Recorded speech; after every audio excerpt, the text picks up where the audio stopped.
በነቢዩላህ ሙሳ ዓለይሂ ሰላም ዘመን አንድ አላህ የተቆጣበት ሰው ነበረ። አላህም ስለተቆጣበት ታዲያ በጅብሪል አማካኝነት ወደ ነቢዩላህ ሙሳ ዓለይሂ ሰላም መልእክት ላከ። ሙሳ ሆይ ሂድና ወደዚህ ሰውዬ አላህ እንደተቆጣበት አላህ በሚሰራቸው ስራዎች ሁሉ ደስተኛ እንዳልሆነ ሂድና ንገረው አላቸው። ሙሳም ታዲያ በታዘዙትና በተባሉት መሰረት ወደዚህ ሰውዬ ቤት ይሄዱና ቆርቁረው ሰውየውን ያገኙታል። አንተ ሰው ሆይ እንደው ምን አይነት ወንጀል ብትሰራ ነው? ምን የከፋ ወንጀል ብትሰራ ነው አላህ ሱብሓነሁ ወተዓላ ወደ አንተ መልእክት የላከው አሉት።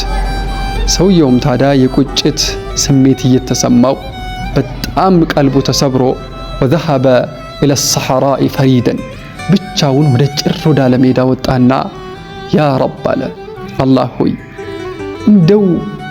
እንደው እውን የኔ ወንጀል ካንተ ራህመት እንደው በልጦ ነው እኔ የምሰራቸው ወንጀሎች ካንተ እዝነትና ካንተ ምህረት እንደው እውን በልጦ ነው ወንጀሌንና ነውሪን ለሰዎች የነገርክብኝ አለው። አላሁ አክበር። አላህም ታዲያ መልሶ ለነቢዩላህ ሙሳ ዓለይሂ ሰላም መልእክት ላከላቸው። ምን አላቸው መሰላችሁ? ያ ሙሳ ኢኒ ገፈርቱ ሊዓብዲ፣ አንተ ሙሳ ሆይ ባሪያዬን እኮ ማርኩት ምህረት አደረግኩለት አላቸው። ሙሳም ታዲያ ተገረሙና ወከይፈ ዛከ ያ ረብ፣ አላህ ሆይ እንዴት ልትምረው ቻልክ? እንደዛ ብለህ ነበርኩ ይህ ሰው ወንጀለኛ ነበር፣ ጥፋተኛ ነበረ፣ እንዴት ልትምረው ቻልክ አሉና የግርምት ጥያቄ ጠየቁት።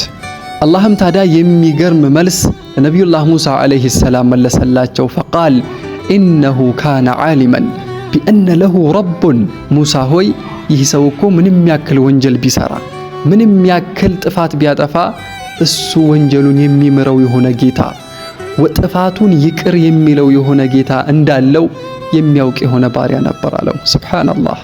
እኔና አንቺ እኔና እናንተ በየጊዜው ለምንሳሳተው በየጊዜው ወንጀል ላይ ለምንወድቀው ደካማ ባሮቹ ወላሂ የአላህ እዝነት የአላህ ረሕመት ለኛም ክፍት ነው። ለኛም ምህረት ከአላህ ሱብሓነሁ ወተዓላ እንዲሰጠን እንለምናለን። ወሰላሙ አለይኩም ወረሕመቱላህ ወበረካቱሁ።